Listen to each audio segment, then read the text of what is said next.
আসসালামু আলাইকুম। আমরা ইতিপূর্বে জেনেছি যে গতদিন বর্ণীয় স্কিমেটিক্সের একটা আপডেট আসবে এবং এই মোতাবেক তারা কিন্তু একটা নতুন ইন্টারফেস নিয়ে এসেছে। যারা বর্ণীয় ব্যবহার করছেন তারা যখনই পুরাতন যে সফটওয়্যারটা আছে ওপেন করতে যাবেন তখন তারা বলবে যে বর্ণীয় এখন আপডেট করার প্রয়োজন হবে এবং বর্ণীয় আপনি আপডেট না করলে আর অন করতে পারবেন না।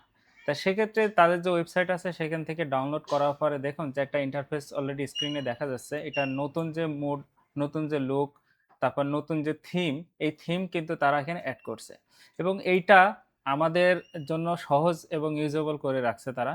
এবং এটা পূর্বে সমস্যা কি ছিল যে এটা অনেক লেটে ওপেন হচ্ছিল, কিন্তু সেইটা কিন্তু তারা বাগসটা ফিক্স করছে এবং এখানে দেখুন যে ইন্টারফেস কিছু চেঞ্জ করছে। আপনার মনে হবে যে একটা প্রিমিয়াম যে বিষয়টা আছে, প্রিমিয়াম বিষয়টা কিন্তু এইটার মাধ্যমে কিন্তু দেখতে পারছেন। তাও এখন ধরেন এই আগের লুকটা কি ছিল? আগের লুকটা ছিল একটা যে কমলা কালার বা যদি বলি লাল কালারের যে আইকন বা থিমের উপরে ছিল, এখন তারা সাদার উপরে নিয়ে আসছে এবং এখান থেকে যখন আমরা এটার যে ফোল্ডার অপশনগুলো দেখব, দেখুন ফোল্ডার অপশনগুলো যে ফোল্ডার সিস্টেমগুলো সেগুলো কিন্তু আরো একটু মডিফাই করছে, আরো উন্নত করার চেষ্টা করেছে। এখানে আমরা ধরুন একটা মডেল চেক করি তাহলে ভালো বুঝতে পারবো।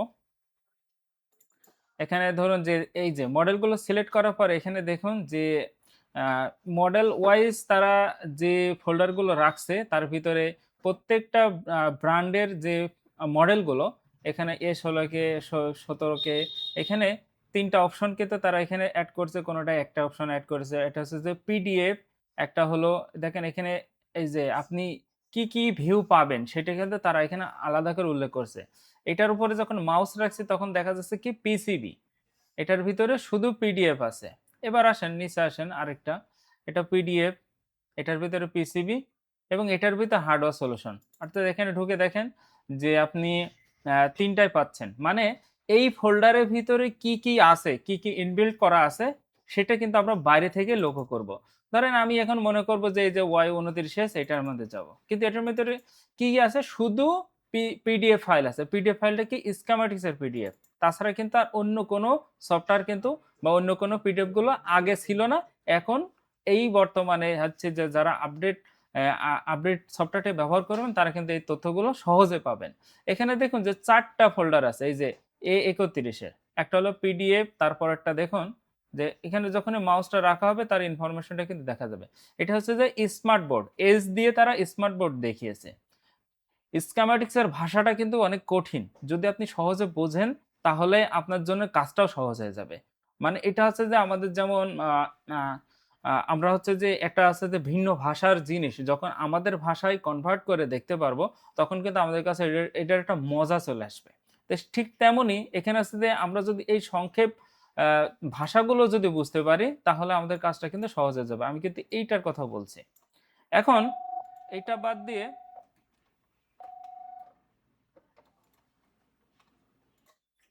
এবার আমরা কিন্তু এখানে যে ইন্টারফেস আছে শুধু এইটাই কিন্তু পাচ্ছি না। এর ভিতরে কিন্তু আরো কিছু আপডেট তারা নিয়ে এসেছে। যেমন এটার ভিতরে ধরেন বিটম্যাপটা আমি ক্লিক করি Oppo A17 র। বিটম্যাপের ভিতরে কি, কি আসছে? দেখুন সফটওয়্যারটা অন হচ্ছে খুব ফাস্ট। আগে কি হতো যে ক্লিক করার পর অনেকক্ষণ অপেক্ষা করা লাগতো, সেটা কিন্তু আর করা লাগছে না। কারণ কি? এই সফটওয়্যারের সাথে তারা কিন্তু নতুন করে VPN ব্যবহার করছে। VPN মানে কিন্তু অনেকেই জানেন যে সার্ভারে কোনো ইস্যু থাকলে VPN ইউজ হইলে যে VPN এ এই অ্যাপটা দ্রুত লোডিং নেবে সেটা অটোমেটিক এখানে ফিক্স করে দিয়েছে।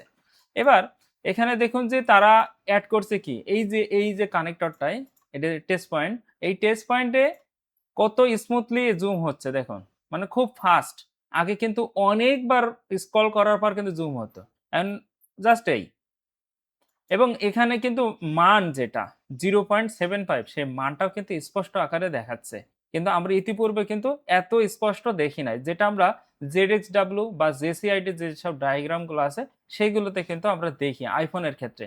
কিন্তু Android এও যে এত সুন্দর করে ফিচারটা সাজিয়ে তারা আমাদের সামনে দিবেন বা আমাদের ইউজেবল করবেন ব্যবহারের জন্য, আসলে এটা কল্পনীয়।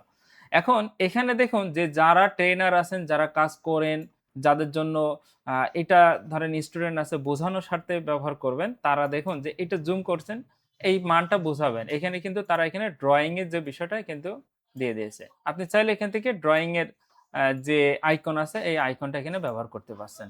তাহলে মোটামুটি কিন্তু আমাদের জন্য আমরা এখানে আইকন ব্যবহার করে পেনের যে মার্কার যে আইকন আছে এটা ব্যবহার করে এখানে আমরা মার্ক করে দেখাতে পারবো যে এই অপশন এইগুলো এভরিথিং।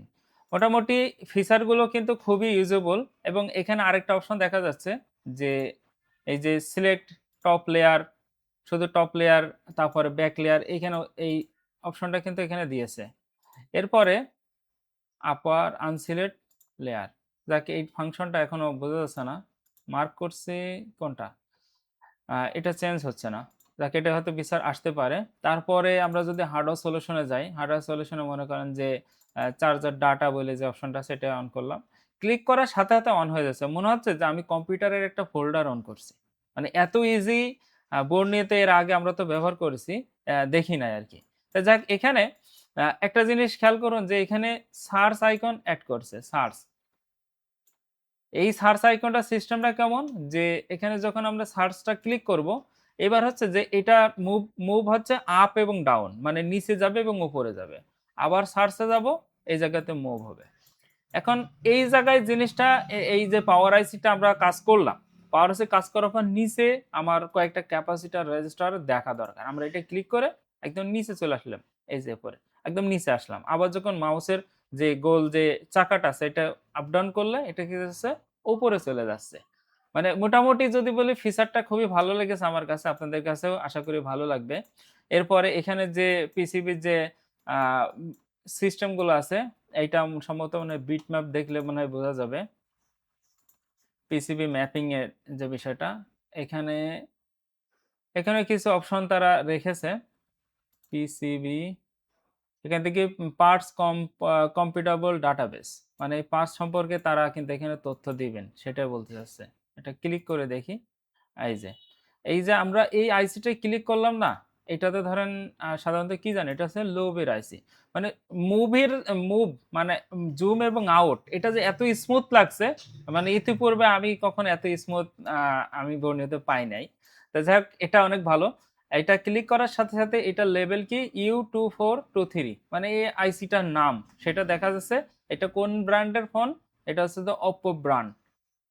এবার এখানে ক্লিক করি, নিচে ক্লিক করলে এর তথ্য কিন্তু দেখা যাচ্ছে। কিছু কিছু তথ্য তারা এখানে আনছে, তারা আরো ডিপলি আনবে, যে আমরা এখানে ক্লিক করার পর এইটার যে টোটাল বিস্তারিত হিস্টোরি সেটি কিন্তু আমরা এখান থেকে আশা করছি পেয়ে যাব, তবে সেটা তো সময় লাগতে পারে।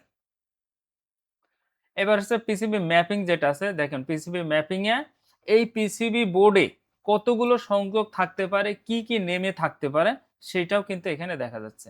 যে এটা হচ্ছে যে অডিও ডাটা এম এম ও এসআইও, তারপরে এখানে যায় সিএসএন, চার্জিং সেন্স যেটা আছে, ব্যাট সেন্স, ওই যে আমরা ইতিপূর্বে দেখছি। এই যে ব্যাট সেন্সের যে লাইনটা, মনে করেন যে আপনি একটা চার্জিং অপশন অন করেছেন, এখানে যে আপনার হচ্ছে যে সিএইচডি ডিপি সংযোগটা প্রয়োজন। দেখেন ডিপি বা ডিএম, এখন ডিপি ডিএম আপনাকে ওইভাবে কষ্ট করে আর খোঁজার প্রয়োজন নেই, এই বোর্ডটা এরকম ইন্টারফেস থাকলো। এবার এখানে এসে পার্টস ক্লিক করলেন, এবার নিচে আসেন, যে এখান থেকে কিন্তু অপশনটা দেখা যাবে। জাস্ট এখান থেকে ক্লিক করে দিলে সেই অপশনটা আপনি অটোমেটিকলি সেই জায়গা পর্যন্ত পৌঁছে যেতে পারবেন। এই যে সিএইচডি ডিএম, ডিএম এ ক্লিক করলেন, দেখেন যে ডিএমটা কোন জায়গাতে কোন পর্যন্ত এসেছে সেই অপশনটা কিন্তু অটোমেটিকলি এখানে দেখা যাচ্ছে। এখানে নতুন করে কিন্তু আর প্রয়োজন নাই যে আমি এখান থেকে ডিএম খুঁজে বেড়াইতে হবে, তারপরে এখানে ক্লিক করতে হবে, এরপরে লাইনটা কোথায় গেল। এখানে হিস্টোরি অলরেডি দেওয়া আছে, তারা এখানে অ্যাড করছে, এখানে জাস্ট ক্লিক করব, এই হিস্টোরিটা কোন জায়গাতে কোন জায়গায় কোন অপশন পর্যন্ত কাজ করছে এভরিথিং কিন্তু এখানে দেখা যাচ্ছে। যা আপনার দরকার সিএসআর এলডিও লাইনটা, যেটা আছে যে ওই যে আমরা জানছিলাম যে একটা আছে ভিসার্সের যে লাইনটা থাকে, যে বিকিউআইসি থেকে, সেই লাইনটাও কিন্তু এখানে আছে, যে সহজে আমরা দেখে ফেললাম। তো যাক, মোটামুটি আমার কাছে ভালো লেগেছে। এবার আরেকটা জিনিস, যে এটা হচ্ছে যে বিটম্যাপ, আর এটা হলো চার্জিং ডাটা। এখন এই দুইটা একই সাথে একই পেজেও কিন্তু কম্বো করা যাচ্ছে। সেক্ষেত্রে আমরা কি করব, যে আমরা স্কিমাটিক্সে কিন্তু এটা কম্বো করতে পারতাম, কিন্তু আমরা হার্ডওয়্যার সলিউশনে হার্ডওয়্যার সলিউশনে কিন্তু এটা দেখতে পারি নাই। আমি মনে হয় সেম জিনিস অন করে ফেলছি। এখানে যেয়ে এটা আবার তাহলে ক্লোজ করতে হবে। এই কম্বোতে যেয়ে এখান থেকে বিটম্যাপ, এই দেখেন। এবার কিন্তু ৩টা অপশন একসাথে অন হয়ে গেল। এখন ৩টা অপশন তো আমার প্রয়োজন নেই। ভুল যেহেতু হয়েছে এখানে আমি ক্রস করব। এখানে যেয়ে এখান থেকে একটা ক্রস করলাম, কন্টিনিউ করলাম।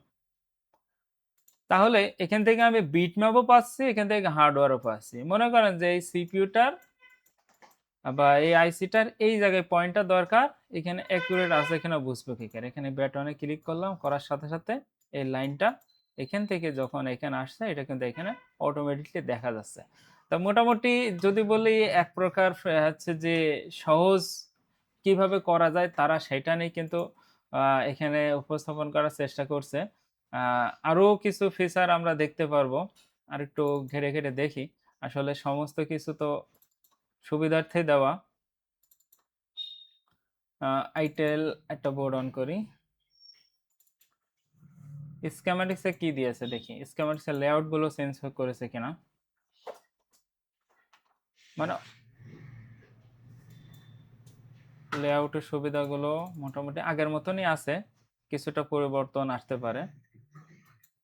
না, এইগুলো কোনো চেঞ্জ করেনি। ইন্টারফেসটা আছে যে মানে প্রথম যে লুক আছে লুকগুলো চেঞ্জ করছে, কিন্তু ভিতরে যেগুলো আছে সেগুলো ঠিক আছে। জাস্ট আমরা বড় ধরনের পরিবর্তন দেখলাম কিসে, যে আপনার বিটম্যাপে। বিটম্যাপের যে কাজটা, আমি সাধারণত বিটম্যাপকে গুরুত্ব দেই এবং বিটম্যাপ আমার কাছে ভালো মনে হয়।